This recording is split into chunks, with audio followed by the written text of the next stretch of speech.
Brian, there's a breaking news that happened in the commercial break. So what you're looking at photographs right now of Michael Waltz. He is the president's national security advisor, except for we just got news that he is going to be leaving the administration along with his deputy, Alex Wong.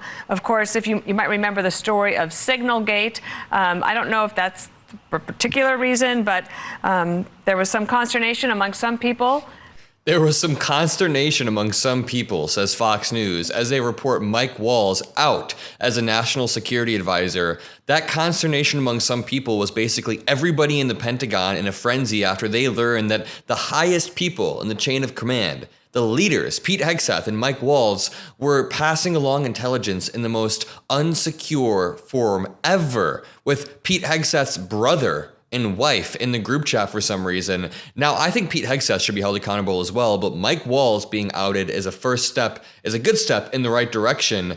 But I want to tie this to Trump being essentially laughed at a town hall last night. As he says, he has made zero mistakes throughout his first 100 days. And then the next day, Trump here is implicitly admitting that he made a mistake appointing Mike Waltz. He's admitted multiple times in implicit ways that he's made mistakes with certain appointments, that Putin has gotten the better of him. And I just want to break down some of the mistakes Trump has made over his first 100 days. Firstly, a lot of critics think his brain is cooked. Quote, "What the hell is this? Our president's brain is mashed potatoes." Throughout this entire 1-hour town hall, not only did Trump stutter over himself, he confused Harvard with Harlem. I'm sure you've seen that clip. He made no sense whatsoever, but then he dug himself a hole where he just would not admit that he's made a single mistake. Let's start with his first week when he started a trade war with Canada and with Mexico, then immediately blinked with zero actual concessions. Immediately off the back of that, we got SignalGate Part 1.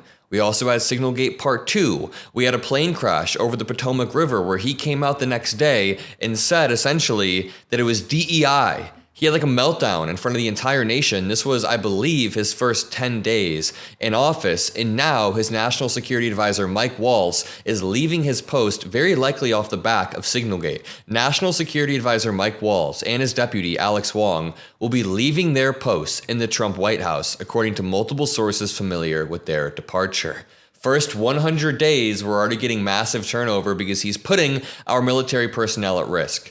They are expected to leave Thursday, sources say. The White House did not immediately respond to a request for comment. Journalist Mark Halperin first reported the departures. In March, Waltz came under scrutiny after he put together a signal chat and mistakenly included The Atlantic's Jeffrey Goldberg, disclosing discussions with top national security officials about the plans for a military strike on Houthi targets in Yemen.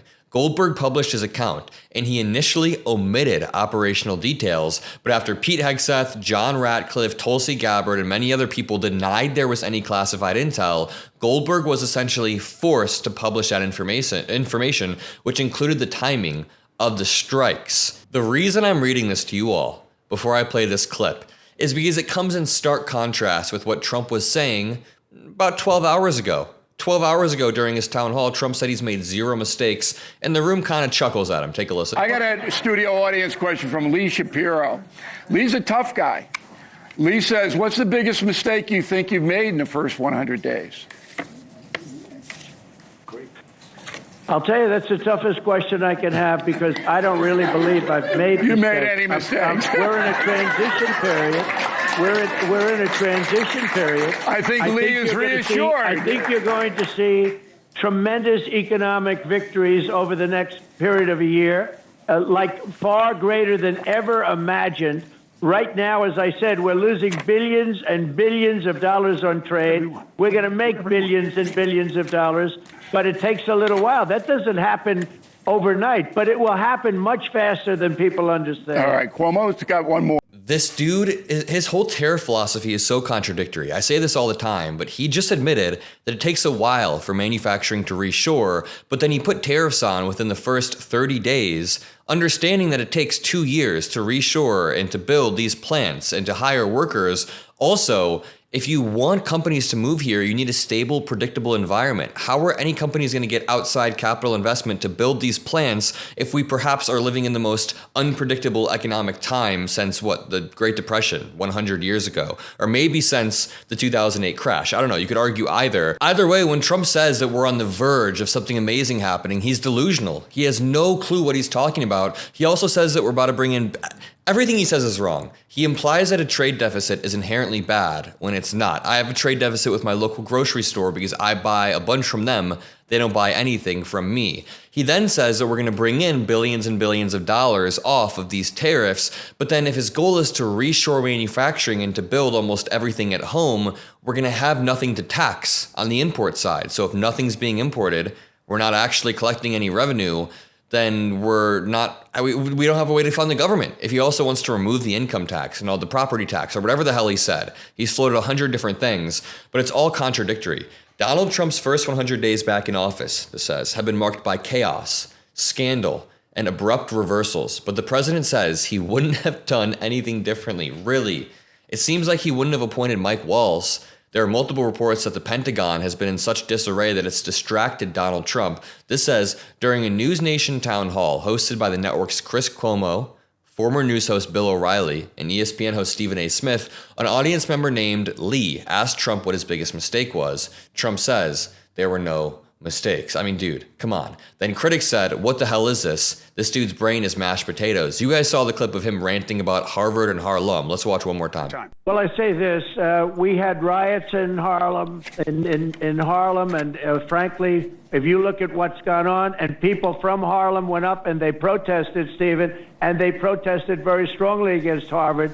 They happened to be on my side. You know, I got a very high black vote. You know that. Very, very high black vote. It was a very great compliment to me. I did criminal justice reform. I did opportunity zones for... I saw Trump supporters on Twitter trying to post hoc rationalize this by saying Trump was pointing out the very, very subtle dynamic between black Americans being shunned by elite universities like Harvard and black Americans in Harlem are actually, it's like, no, Trump is literally just having a senile moment. And it's 100 times worse than anything Biden ever did. Someone said this man's brain is cooked. Sarah Longwell said, what the hell is this? Our president's brain is mashed potatoes.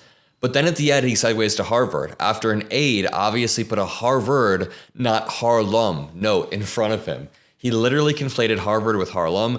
Somehow Trump hallucinated that people in Harlem rioted to support his crack down on Harvard. That actually happened, I think. Took me twice to get mixed up Harvard with Harlem because it's that stupid. Ron Filipkowski said, I just learned that black people in Harlem completely agree with Trump's policy on Harvard, and they all love Trump. Stephen A. really kicking ass at this whole politics thing, too.